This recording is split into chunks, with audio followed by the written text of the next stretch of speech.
بسم اللہ الرحمن الرحیم۔ محترم ناظرین گرامی، السلام علیکم۔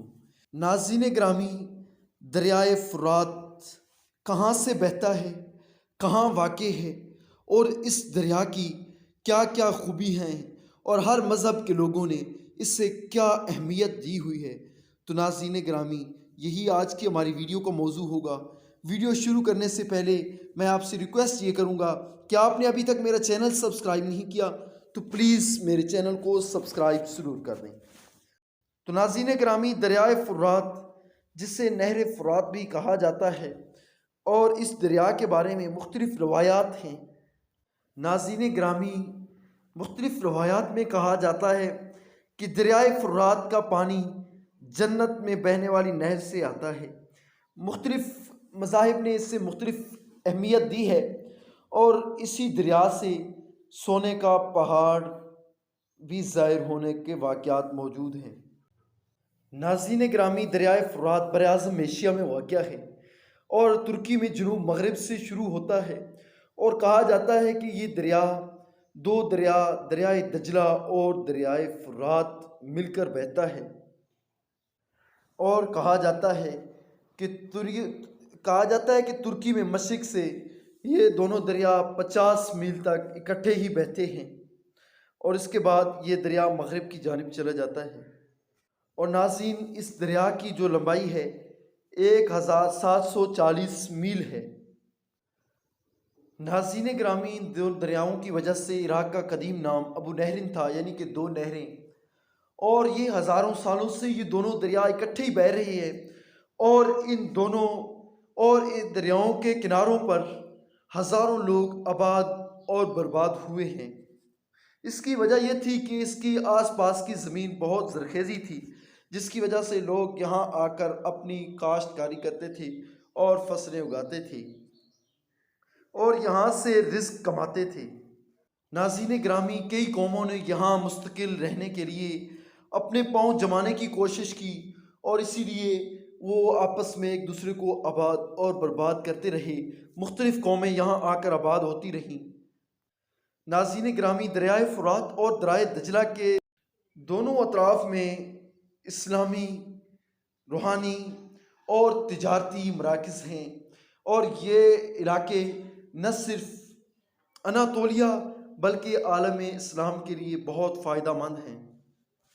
ناظرین گرامی، آس پاس کی زمینوں کی زرخیزی کی وجہ سے یہ علاقہ تجارت کا مرکز بھی رہا ہے، اور اس دریا نے آس پاس کے بہت علاقوں کو سیراب کیا ہے۔ تو ناظرین گرامی، دریائے فرات کے بارے میں حضور صلی اللہ علیہ وآلہ وسلم کی بھی پیشن گوئیاں ہیں، اور دو پیشن گوئیاں میں سے ایک تو ظاہر ہو چکی ہے، اور دوسری بھی عن قریب ظاہر ہو جائے گی۔ صحیح مسلم میں یہ حدیث موجود ہے کہ حضرت ابو ہریرہ رضی اللہ تعالیٰ عنہ نے فرمایا کہ حضور صلی اللہ علیہ وآلہ وسلم نے دریائے فرات میں سے سونے کا ایک پہاڑ ثابت ظاہر ہونے کی پیشن گوئی کی، اور لوگ اس سونے کے پہاڑ کو حاصل کرنے کے لیے آپس میں جنگ کریں گے، اور 99% لوگ قتل ہو جائیں گے۔ ناظرین گرامی، ابھی تک کسی کو اس سونے کے پہاڑ کو ظاہر ہونے کا امکان ثابت نہیں ہو سکا، اور کسی کو یہ پتہ نہیں چل سکا کہ یہ پہاڑ کہاں واقع ہے، اور حضور صلی اللہ علیہ وآلہ وسلم نے اپنی امت کو وصیت کی کہ اگر تم میں سے کوئی بھی لوگ وہاں موجود ہو تو وہ اس سونے کو حاصل کرنے کی ہرگز کوشش نہ کرے۔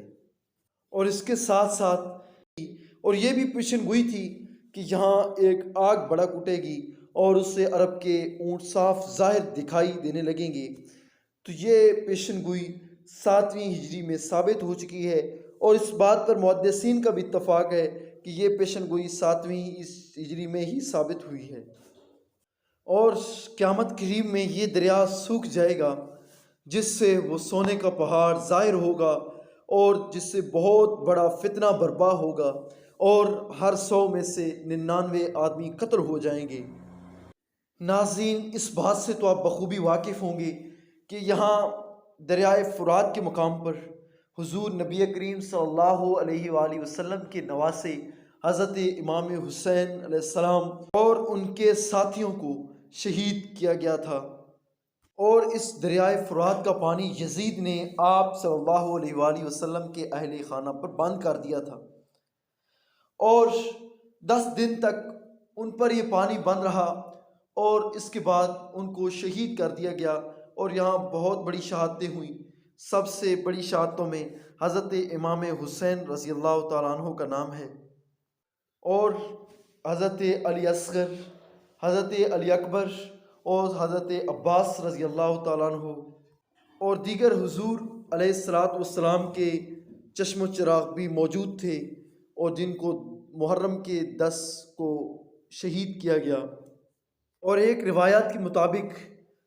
روایت میں کہا جاتا ہے کہ حضور علیہ السلام جب شب معراج کے سفر پر گئے تو واپسی پر انہوں نے اپنے صحابہ کرام رضی اللہ تعالیٰ عنہ اپنے صحابہ کرام سے فرمایا کہ میں نے 2 نہریں دیکھی ہیں زمین پر، وہ 2 نہریں دریائے فرات اور دریائے نیل ہیں۔ حضور علیہ السلام نے 1400 سال پہلے جو پیشن گوئی کی وہ بالکل سچ ثابت ہوئی۔ دریائے نیل اور دریائے فرات آج بھی بہہ رہی ہیں۔ تو ناظرین، یہ تھی میری آج کی ویڈیو۔ تو میں امید کرتا ہوں کہ آپ کو میری یہ مختصر اور دلچسپ ویڈیو پسند آئی ہوگی۔ اگر آپ کو میری ویڈیو پسند آئی ہو تو میرے چینل کو سبسکرائب نہیں کیا تو پلیز میرے چینل کو سبسکرائب ضرور کر دیں، اور اگر ہو سکے تو اپنی رائے کا اظہار ضرور دیجیے۔ تو ملتے ہیں ناظرین ایک نئی ویڈیو کے ساتھ۔ بہت شکریہ۔ اللہ پاک آپ کو اپنی حفظ و امان میں رکھے۔